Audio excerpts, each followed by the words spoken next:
quiero simplemente escuchar cómo ven esto, observando nada más, porque son dos mujeres que conocen mucho el tema de la niñez. Y antes de entrar al tema que nos trae hoy, quiero consultarles un poco también a Verónica, a la doctora Pili.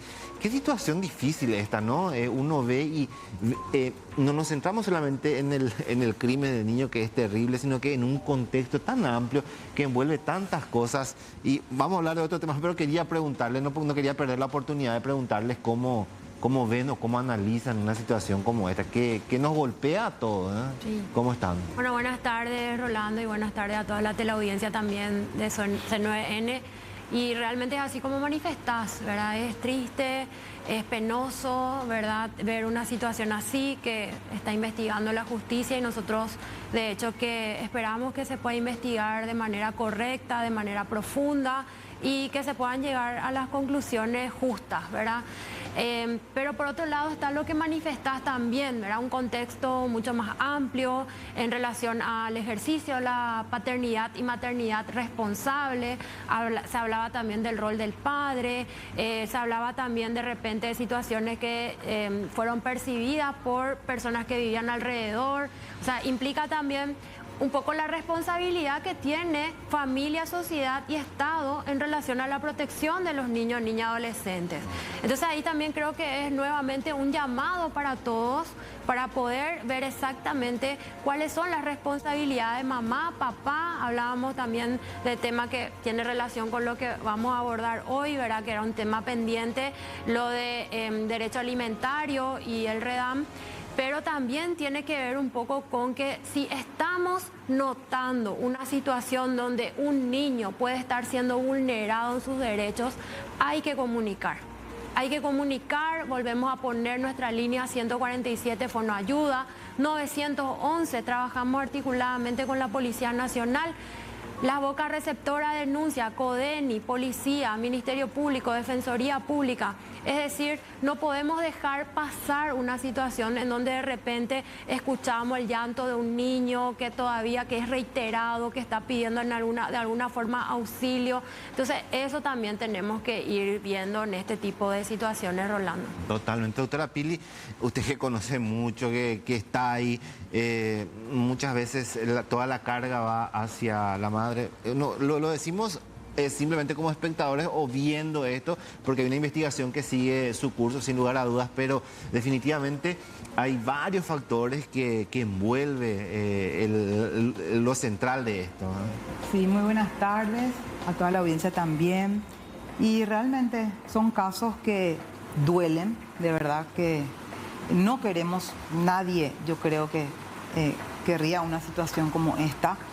Y la idea es justamente no llegar tarde jamás, ¿verdad? Porque los daños evidentemente son irreversibles, por eso trabajar de cerca con la entidad ejecutiva de lo que es la protección social como primera base.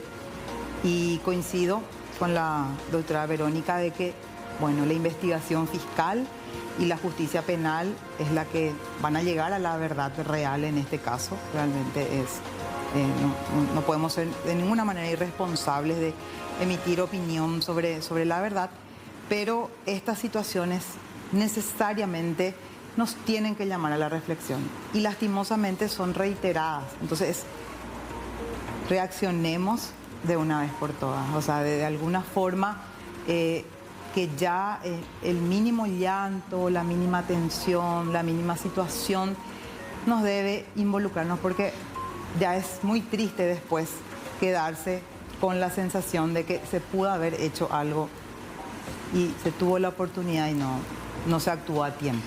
Totalmente. Bueno, y ahora justo estaba mencionando, y ya vamos a entrar en nuestro tema de prestación alimentaria, el tema del REDAM también. El caso nada más me llamaba la atención porque generalmente en los sectores más vulnerables es donde hay más dificultad cuando hablamos del tema de prestación alimentaria. Y este es simplemente un caso, un disparador para mí, porque decía, el papá cada vez que podía daba un 50.000, un 100.000, y por ahí llegaba a un acuerdo con la mamá, o quizá la mamá no tenía los recursos para abrir algún tipo de acción y cosas como esa. Muchos casos como eso hay y se dan, de ese que le da lo que puede. Y así parecía ser que van llegando a un acuerdo y evitan la parte judicial.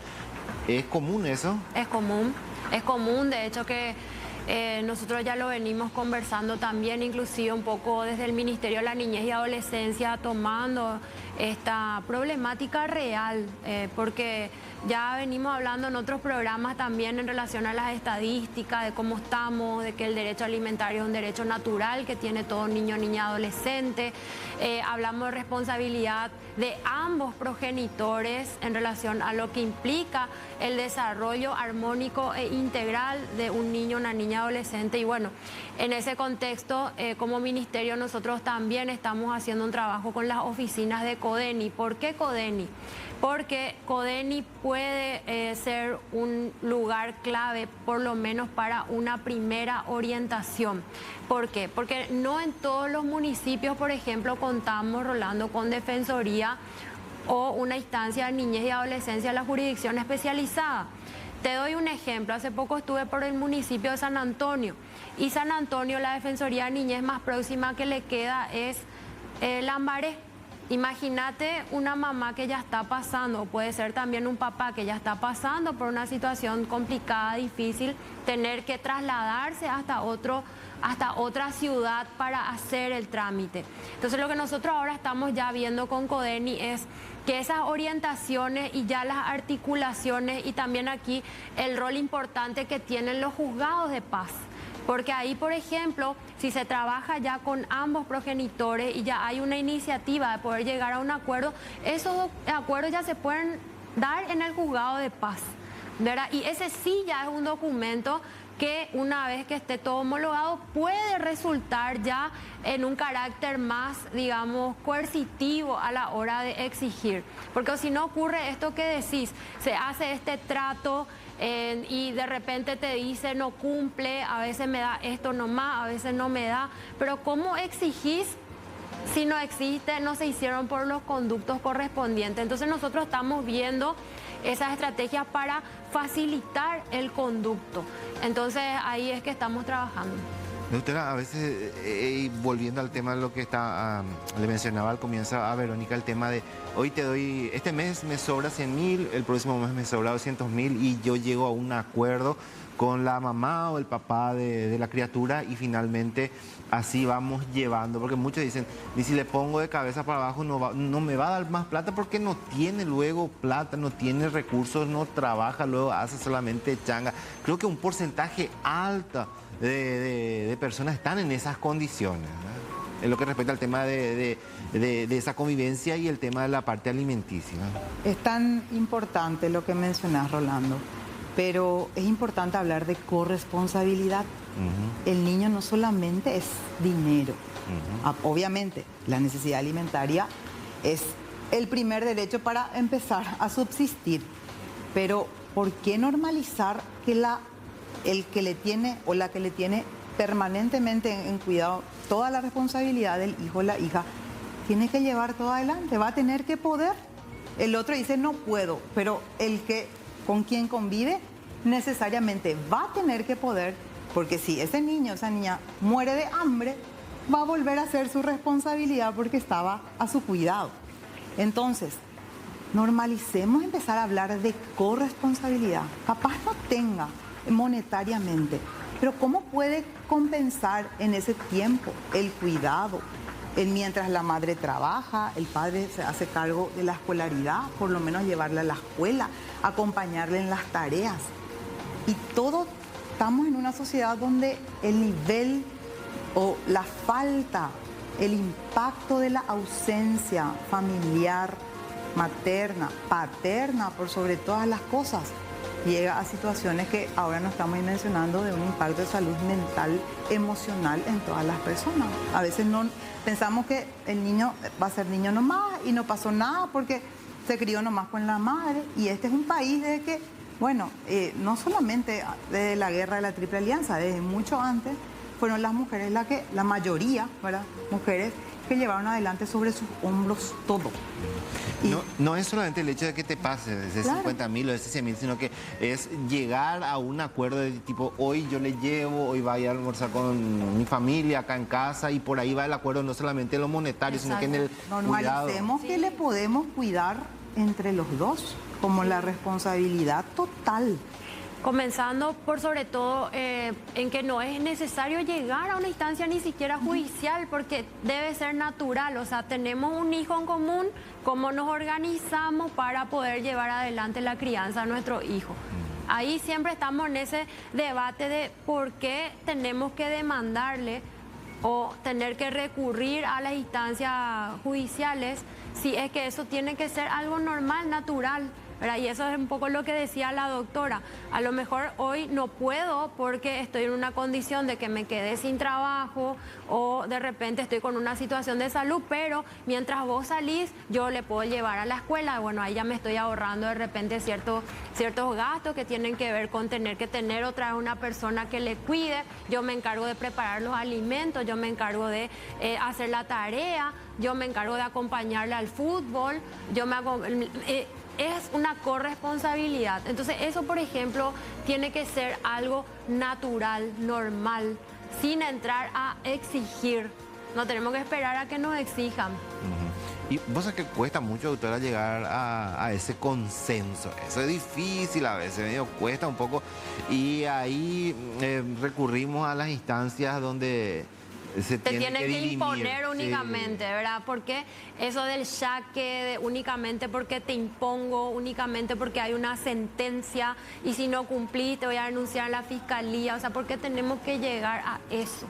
Y bueno, con seguridad eso forma parte de un proceso de educación, por eso agradecemos este tipo de espacios que nos ayudan también a conversar y a hablar sobre el tema, pero tenemos que hacerlo y esto tiene que ser natural dentro de la familia. En tu caso, doctora, cuando llega esa acción, ese proceso, cuando se impulsa esto, generalmente se sigue todos los trámites o hay formas de que se pueda conversar con las partes para llegar a un acuerdo.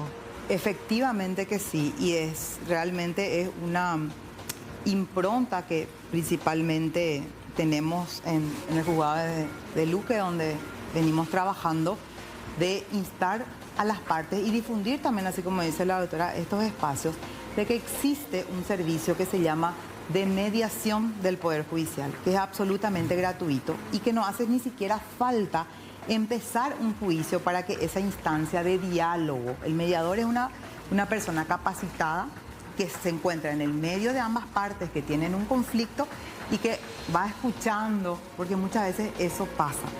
No nos escuchamos, no sabemos dialogar, a partir de una ruptura sentimental es como que todo ya se acabó. Pero tenemos una personita en común que nos necesita a ambos. Y esa es la madurez que tenemos que tener de seguir llevando adelante esa responsabilidad en un ambiente lo más armónico posible. Entonces, la instancia de mediación es un servicio gratuito que se puede hacer antes de empezar un juicio o durante un juicio.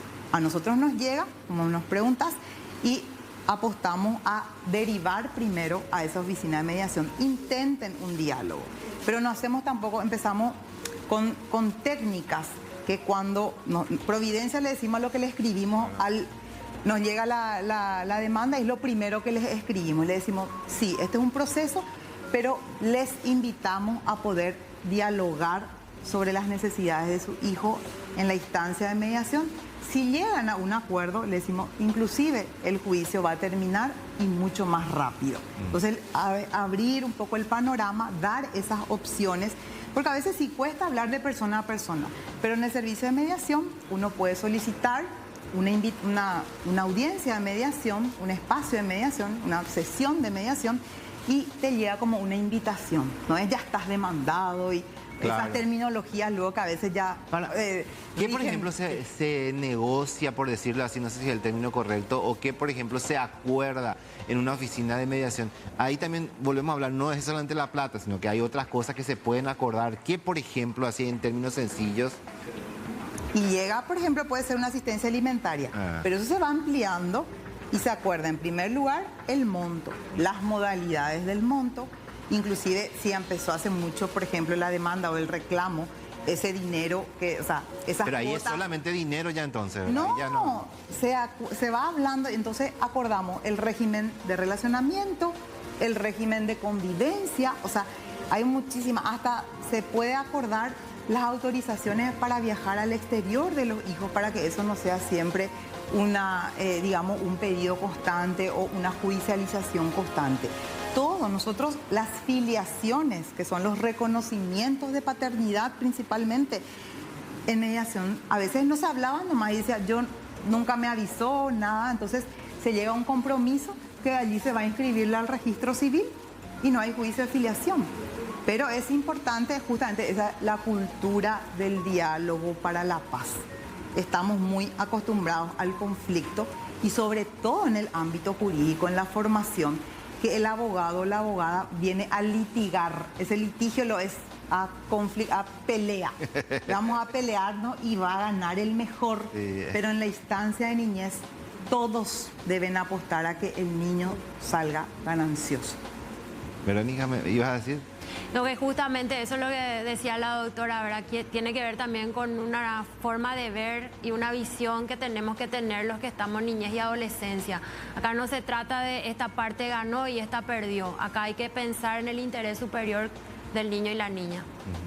Hay mensajes, creo que la gente también nos está escribiendo. A ver, voy a leer. Ahí dice, ¿qué pasa cuando el padre va a evadir sus responsabilidades? Viaja al extranjero con promesas de cumplir al menos con lo básico y no envía durante meses nada para la sustentabilidad de los niños, dice. ¿A quién demandamos en ese caso? Al padre. Al padre. Y ahora los medios tecnológicos, eso, todo derecho de un niño que se da en el ámbito, en nuestro país, que le está faltando algo, se inicia y celebramos que toda la tecnología nosotros tenemos, le llamamos asistencia alimentaria, le ponen internacional, pero salvamos la distancia. Le notificamos al padre por medios telemáticos. La mayoría tienen el contacto, están en otro país. Intentamos primero eso, le hacemos una audiencia a través de medios telemáticos también y tenemos respuestas, o sea, tenemos respuestas muy positivas. Los padres se comprometen o igual expresan, hacen su derecho a la defensa.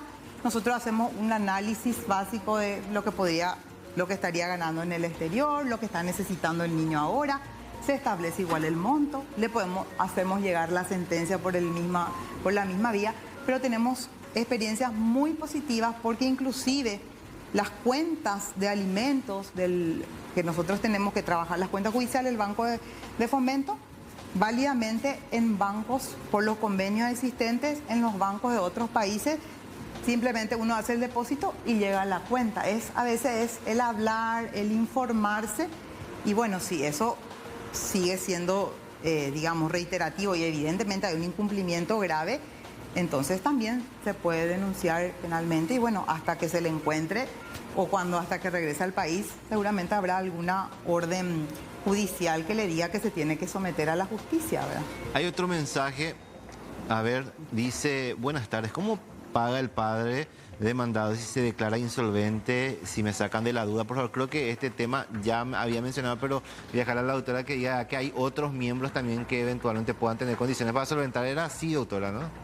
Sí, existe lo que se llama la asistencia alimentaria o la responsabilidad subsidiaria, pero tiene que haber una demostración eficaz de que realmente esa persona está incapacitada. No es me declaro insolvente, es el juzgado el que va a analizar si realmente es así. Pero muchos buscan declararse insolventes. Pero no, pero yo no te digo, no, eso en el día. Claro, es su defensa, ¿verdad? Dice no puedo, pero nosotros tenemos los medios, tenemos el equipo técnico que va a la casa, puede verificar cómo son sus condiciones de vida. Para eso, en el ámbito jurídico, todos los medios de prueba, dice, en materia de alimentos son válidos para demostrar el caudal del alimentante.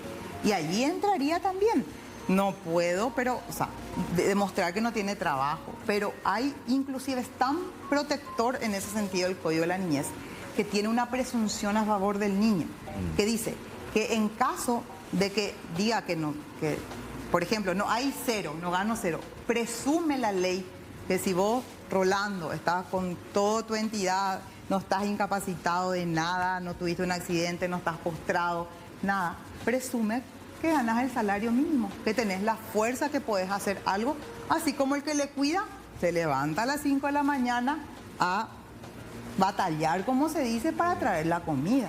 Se rebusca. Totalmente. Así mismo. Ahora, aumentó un poco más la lista de clientes, yo le digo, en Redan en los últimos tiempos. ¿Qué saben de eso? Sí, hay unos datos actualizados que hoy nos dio la Dirección de Estadísticas. No sé si tienen allí para compartir, pero era, digamos, hasta febrero. Ahí está, había...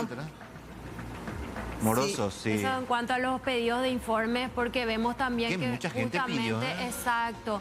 Eso también da la pauta de que este sistema de registro de deudor alimentario moroso se está movilizando, ¿verdad? Ya ven los números, que es uno de los registros más solicitados en las instancias judiciales, ¿verdad? Por otro lado también, justamente decía la doctora, las estadísticas, ¿verdad? Vemos también estadísticas que habíamos pasado en aproximadamente 702 hombres, o sea, hombres son los que están inscriptos en el REDAM versus, ¿verdad?, una 14, cifra creo que mínima son en relación a las mujeres. Tenemos de ambos, ¿verdad?, hombres y mujeres, pero en definitiva la cifra es mayor de hombres.